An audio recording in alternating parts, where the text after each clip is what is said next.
Hai teman-teman semua, kembali bersama Kak Vino di sini. Kita akan melanjutkan pembahasan tentang statistika dan kita akan fokus ke pembahasan mengenai histogram, polygon frekuensi dan OGIF ya. Ini adalah data-data yang diagram yang digunakan untuk menggambarkan data berkelompok. Ya, jadi kita punya histogram, polygon frekuensi itu bentuknya seperti diagram batang dan diagram garis yang untuk menggambarkan data berkelompok. Dan kemudian ada yang namanya OGIF ya. OGIF ini yang menyatakan frekuensi kumulatif ya. Nah, di sini biasanya ada yang cukup banyak pertanyaan. Apa sih bedanya diagram batang dengan histogram ya? Secara umum, secara tampilan itu berbeda, teman-teman. Ya, jadi diagram batang itu biasa dia untuk menggambarkan data tunggal dan dia digambarkan secara terpisah antar batangnya. Sedangkan kalau histogram itu dia tidak ada celahnya, digambarkan menyambung seperti itu, dan ini digunakan untuk data yang sifatnya berkelas atau berkelompok seperti itu ya. Jadi perbedaannya seperti itu ya teman-teman ya. Nah, lalu ketika kita bicara data berkelompok, kita perlu tahu juga istilah-istilah dasar seperti kelas, lalu batas kelas ya. Jadi seperti ini, misalkan kita punya data berkelompok seperti ini, maka kita sebut kelasnya ada 4. Nah, lalu kemudian batas kelas itu adalah pinggir-pinggirnya kelas ya. Jadi kalau kita punya di kelas 57 sampai 63, maka batas bawahnya adalah 57, batas atasnya 63 ya. Sedangkan kalau tepi kelas itu kita berikan interval setengah. Jadi kalau tadi 57 dan 63, nah di sini kita kurangin setengah, jadi tepinya itu 56,5, lalu tepi atasnya itu ditambah setengah ya, 63,5. Nah, sedangkan juga jangan lupa untuk mencari panjang kelas atau interval itu bukan selisih, tetapi jumlah isinya. Jadi kalau 57 sampai 63 ini isinya ada berapa? Itu berarti kita jumlah 57, 58, 59 sampai 63 itu ada 7. Atau kita bisa juga kurangkan tepi dengan tepi atas dikurangi tepi bawah ya. Lalu untuk mencari titik tengah itu bisa kita ambil sebagai jumlah batas bawah dan batas atas kita bagi 2 ya. Itu istilah khusus pada data berkelompok karena teman-teman perlu tahu itu ya. Nah, kita akan mencoba menggambarkan misalkan seperti ini ya. Hasil pengukuran panjang terhadap 100 buah komponen mesin perkakas diperoleh kumpulan data yang telah disajikan dalam bentuk tabel berikut. Buatlah histogram, polygon frekuensi, OGIF negatif, dan OGIF positifnya. Nah, data seperti ini ya. Jadi yang panjang 1 sampai 10 itu ada 2, 11 sampai 20 ada 4. Nah, ini kalau disajikan dalam bentuk histogram dan polygon frekuensi maka akan menjadi seperti ini. Ya, kita bisa tulis 1 sampai 10, 11 sampai 20, 21 sampai 30 dan seterusnya. Nah, histogram dan polygon frekuensi itu menyatu ya. Jadi histogram itu adalah batang-batangnya ini yang warna coklat, sedangkan polygon frekuensi itu adalah garis-garisnya yang warna biru ya, seperti itu. Oke ya. Nah, kemudian untuk membuat OGIF. Nah, OGIF itu kita harus terlebih dahulu membuat tabel frekuensi kumulatifnya. Nah, OGIF ada 2, teman-teman. Ada OGIF positif dan OGIF negatif. Untuk OGIF positif, kita akan gunakan yang namanya tepi atas. Dan kita akan mencari frekuensi kumulatif kurang dari. Jadi ingat-ingat, kita buat tepi atas ya. Kalau interval 1 sampai 10, itu maka tepi atasnya adalah 10,5. Kalau 11 sampai 20 itu 20,5. Ini 30,5. Ini 40,5. Ini 50,5, ini 60,5, seperti itu. Nah, mencari frekuensi kumulatif ya. Kumulatif itu jumlah semuanya. Jadi teman-teman bisa bayangin gini. Frekuensi kumulatif di sini adalah jumlah data yang kurang dari 10,5. Nah, yang kurang dari 10,5 pastinya cuma ada 2 kan? Seperti itu. Tapi begitu di bawahnya yang kurang dari 20,5, maka 2 dan 4 ini sama-sama kurang dari 20,5 sehingga kita tambahkan 6. Nah, yang kurang dari 30,5 maka kita harus jumlahkan semuanya ini. Gitu ya. 2 ditambah 4 ditambah 25, 31. Dan seterusnya kita tinggal tambahkan aja teman-teman.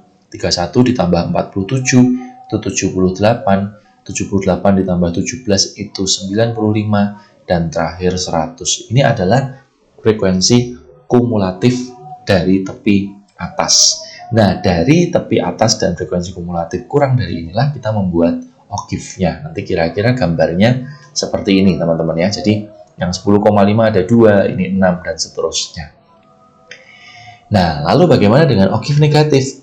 Kebalikannya, kalau oktav negatif kita akan gunakan tepi bawah. Jadi kalau 1 sampai 10 tepi bawahnya adalah 0,5, kemudian ini 10,5, kemudian ini 20,5, ini 30,5, 40,5, dan 50,5. Nah, kalau tepi bawah ini pengertiannya adalah semua frekuensi yang lebih dari. Ya. Jadi kalau kita tahu jumlah data ini semuanya adalah 100, berarti yang lebih dari 0,5 itu pasti 100. Ya, 100. Jadi kita mulai dari totalnya dulu. Kemudian berikutnya itu tinggal kita kurangin yang kelas pertama. 100 dikurangi 2 itu 98. Lalu 98 dikurangi 4 itu 94, ya. 94 dikurangi 25 itu 69. Nah, 69 dikurangi 47 kita dapatkan 22. 22 dikurangi 17 itu 5. Jadi pasti yang terakhir ini akan ketemu dengan angka yang sama. Ya, ini membuat frekuensi kumulatif ya. Bisa dimengerti ya teman-teman ya. Jadi teman-teman bisa misalkan bayangin kayak gini, misalkan kelas yang 31 sampai 40, tapi bawahnya 30,5. Artinya kan data yang lebih dari 30,5 itu kan ada di interval ini 31 sampai 40, 41 sampai 50 dan 51 sampai 60 kan. Jadi prinsipnya seperti itu ya. Jadi ini masuk ke situ, ini akan masuk ke sini, nanti ini akan masuk ke sini dan seterusnya. Ya, dari situ kita buat oktavnya. Ya, jadi ini namanya oktav negatif ya. Condongnya ke kiri atas seperti itu. Nah, ini membuat oktav. Nah, bagaimana dengan ketika kita sudah diberikan oktav dan kita harus membuat tabelnya ya. Nah, ini adalah oktav negatif nih teman-teman ya. Jadi kalau oktav negatif itu akan dimulai dari tepi bawah ya, tepi bawah. Jadi kita akan membuat dulu tabel frekuensi kumulatifnya. Nah, tepi bawah. Jadi oktav negatif itu pasti angka-angka yang ada di sini pasti tepi bawah. Jadi 70,5, 75,5, 80,5, 85,5, 90,5, 95,5. Ya. Nah, frekuensi kumulatifnya tinggal kita masukkan nih. Sesuai itu aja. 40, kemudian 38, kemudian 34, lalu 22, lalu 9, lalu 3.